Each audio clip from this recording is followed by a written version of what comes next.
All right, Cowboys fans, let's dive deep into everything that's been happening lately as the team wraps up their latest ODA sessions.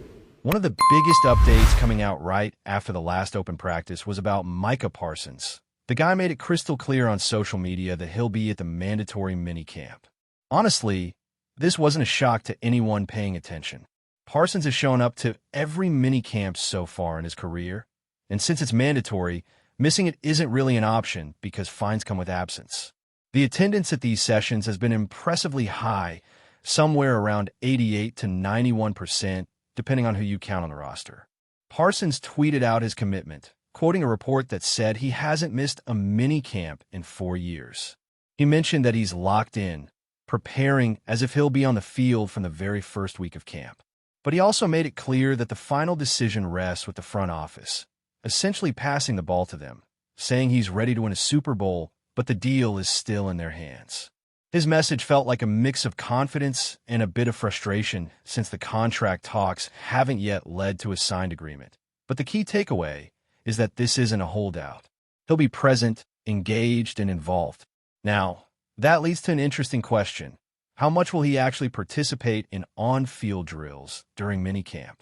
There's a chance he might hold back some, either doing limited reps or avoiding team drills to keep things safe while negotiations continue. That's a pretty common strategy with players in contract situations. But whatever happens, his attendance means the Cowboys get to keep building chemistry with one of their foundational stars without the drama of a no-show. That's crucial because having Parsons out there, even if partially, sends a strong message to the rest of the squad. Switching gears a bit, let's talk about Joe Milton. This guy is a fascinating case. After a few days of ODA practices, it's clear he's a developmental quarterback who brings excitement and some unpredictability to the position. Drafted for his athleticism and potential, Milton has delivered a mixed bag of moments, from spectacular plays to some head-scratching mistakes. He threw a pick-six to Damone Clark, which is definitely not something you want to see, but just moments later, he unleashed a deep 44-yard bomb to Jalen Brooks, showcasing the kind of arm strength and playmaking ability that made him a draft pick. Watching the clips of Milton is like watching a roller coaster. He's at those highlight reel moments where he looks like a once-in-a-generation athlete with moves most quarterbacks can't pull off, including a crazy flip from a lying down position that had everyone buzzing. But then, there are plays where his accuracy or decision-making falters, turning his throws into errant missiles that miss their mark entirely. It's clear that the Cowboys are still in the process of figuring out exactly how he fits into the offense long-term, but the preseason will definitely be fun to watch just because of the unpredictability he brings. The question now is, on a scale from 1 to 10, how excited are you about Joe Milton's potential impact during the preseason? Is he a high-energy wild card or just a backup figure? Drop your thoughts because this could shape how we view the Cowboys' depth chart moving forward. On the defensive side, the safety room has been a bit banged up lately.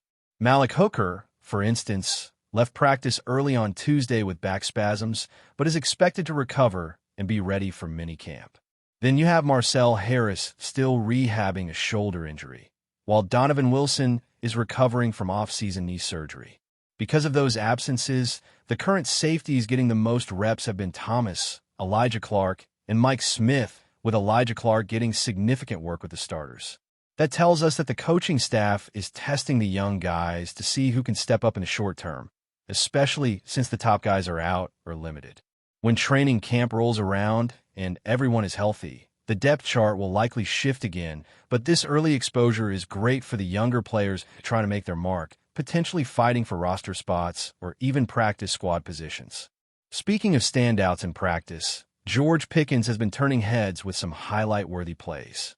The guy made a play of the day, kind of catch near the red zone, fully extending and managing to keep his feet inbounds, the kind of skill that makes you excited for what he could bring on Sundays. Coaches and front office figures have praised him highly, with positive remarks coming from both Brian Schottenheimer and Stephen Jones. Pickens is known for making incredible, physics-defying catches, the kind that light up highlight reels and get fans on their feet. While it's still early days, there's a clear buzz building around him as someone who could be a game-changer. He's now rocking number 13, which might surprise some, but it's a number that suits his growing confidence. For those who want to show support, jerseys with his name are already available, so fans can represent the next exciting weapon in the Cowboys' arsenal. Another name making consistent progress is Cavani Turpin. This guy has been a reliable presence, consistently breaking up at least one pass during each ODA session so far. That's the kind of steady contribution the coaching staff loves to see from a first-round pick, especially one dealing with some fit and role questions. Turpin's talent jumps off the tape, and he's clearly playing with confidence. That said, the cornerback situation as a whole remains a little unsettled. Trayvon Diggs won't be ready for Week 1 due to injury, and others like Sevyn Banks and Kalen Barnes are still working their way back from surgeries and rehab. Josh Butler and Andrew Booth have missed some practice time as well for various reasons. This leaves the team light in the cornerback room, with younger players like Israel Mukuamu stepping in more on the outside. The options beyond the starters are thinning quickly, including guys like CJ Goodwin and Cameron Curl, but overall, it's a bit dicey. That leads to a big question for Cowboys fans. Do they need to add another cornerback? The current depth issues, coupled with the importance of the position in today's pass-heavy NFL, make this a pressing topic. The answer could impact how the team approaches free agency and the draft as the offseason continues. Shifting back to the defensive front, Donovan Ezra has been popping up in some interesting ways. He's been taking snaps off the ball in certain formations, which is a bit unusual given that his main role is as a pass-rushing edge defender. There's some speculation that the Cowboys might be experimenting with different looks, maybe even some hybrid fronts that mix 3-4 concepts to maximize the talents of players like Ezra and, of course, Micah Parsons. While Ezra can drop into coverage occasionally, his primary role remains as a relentless pass rusher, and that's where the team expects him to make the biggest impact. This experimentation shows how the coaching staff is trying to diversify their defensive schemes, making life tougher for opposing offenses. Now, let's turn to the running back room. Miles Sanders has been showing flashes of explosiveness during practices. This is kind of expected in June. With no pads on and the level of contact limited, it's the perfect time for backs to show their burst and agility. Sanders might not be the same prime version that played in Philadelphia, but his ability to step up in Dallas would be a huge boost, especially if Javonte Williams and other backs in the group can complement that production. It's still early, and none of this is cause for overreaction, but having multiple capable running backs is crucial for the Cowboys to maintain offensive balance throughout the season. Finally, it's worth highlighting a couple of sleepers who have been catching attention during these ODA sessions. Nick Harris has pointed out two players making waves on the third team, even if their path to the active roster is a tough climb. The Cowboys currently have a deep receiving core with names like CeeDee Lamb, George Pickens, Jalen Tolbert, and others locked in, making it hard for newcomers to break through. Similarly, the defensive end group is crowded with talent, making roster spots scarce. Still, these young players are showing promise, and the preseason might be their chance to carve out a practice squad spot or even more. Keeping an eye on these under-the-radar guys is always exciting because they can surprise fans and shake up the depth chart. As we continue breaking down what's going on with the Cowboys, it's impossible to ignore the mounting pressure around contract negotiations, especially with key players like Micah Parsons. His presence at mini-camp might keep tensions from boiling over, but the reality is that the clock is ticking. The front office needs to get a deal done soon, because uncertainty in these negotiations can impact chemistry and focus. Parsons is signaling clearly that he's ready to be part of the team and compete for a Super Bowl. But without that long-term security, there's always a risk of distractions or unrest. It's a delicate balance for the Cowboys. They want to keep their star player happy and motivated, but they also need to manage the salary cap and future roster flexibility. This back and forth could have ripple effects throughout the locker room and the team's overall mindset as training camp approaches. Beyond Parsons, the quarterback situation continues to intrigue.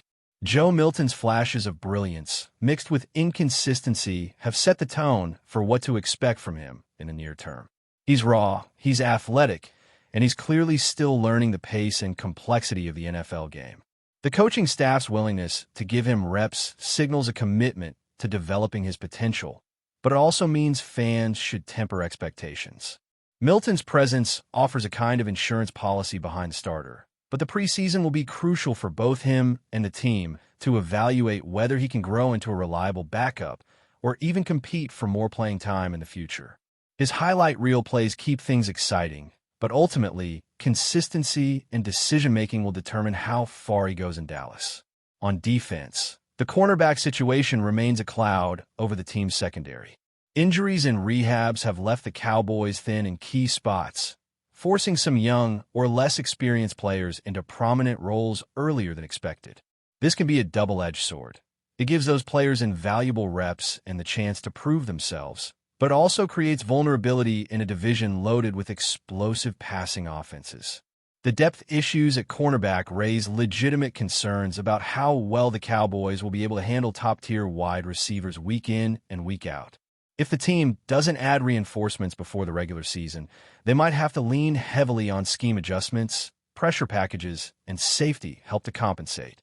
The looming question about whether to bring in another cornerback will likely shape off-season moves, whether through free agency, trades, or the draft. Speaking of defensive front seven, the evolving role of Donovan Ezra is one to watch.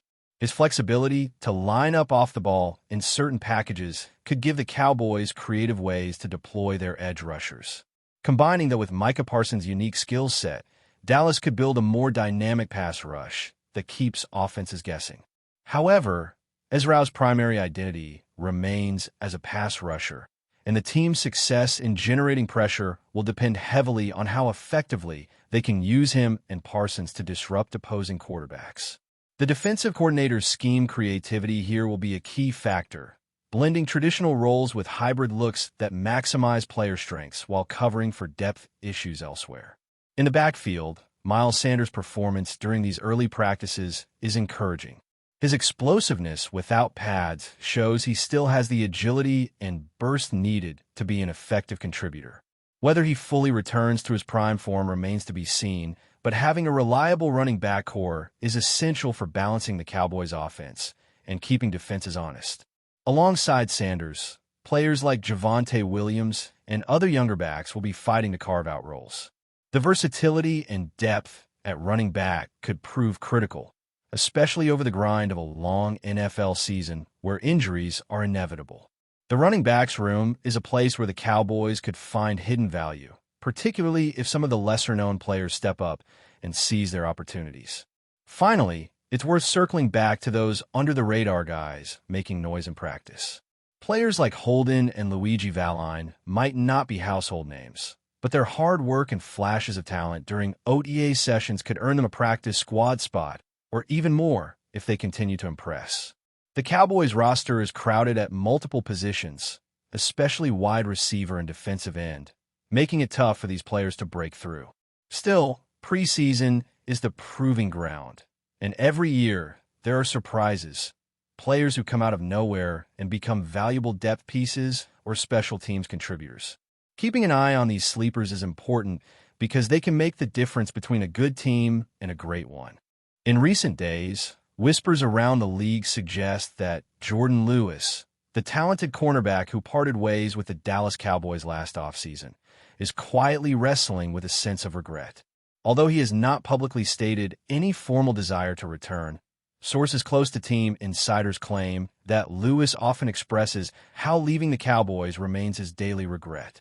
While the exact context of his comments remains blurred, the rumor mill hints at sleepless nights for Lewis as he grapples with life beyond the stadium lights of Arlington.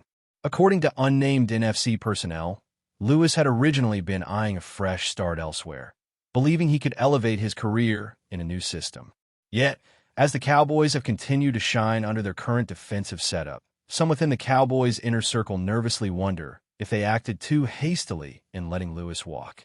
The chatter suggests that club executives might quietly monitor his situation, pondering whether a mid-season reunion could strengthen their secondary for a potential playoff run. Meanwhile, team scouts and rival coaches have noted that Lewis' performance since the split has been solid, but perhaps not at the Pro Bowl level he once commanded on the star-emblazoned jersey he donned in Dallas. Insiders speculate that Lewis' fondness for the Cowboys culture, combined with his familiarity with the defensive playbook, could make him a prime candidate if Dallas considers revisiting his role. However, skeptics argue that loyalty cuts both ways. Some believe that if Lewis truly regretted bolting for greener pastures, he could have made his intentions public rather than letting speculation simmer. At this stage, all talk remains speculative. The Cowboys are thriving, while Lewis continues his journey under a new banner. Yet, the buzzing rumor is undeniable. Somewhere behind closed doors, a former Cowboy might just be second-guessing life after Big D. For now, the NFL world can only wonder if that green and silver jersey still tugs at his heartstrings each morning. That's it for this update. If you enjoyed the video and want to keep receiving exclusive news about the Dallas Cowboys, please subscribe to our channel and give this video a like. We always look forward to your comments and opinions. See you in the next video.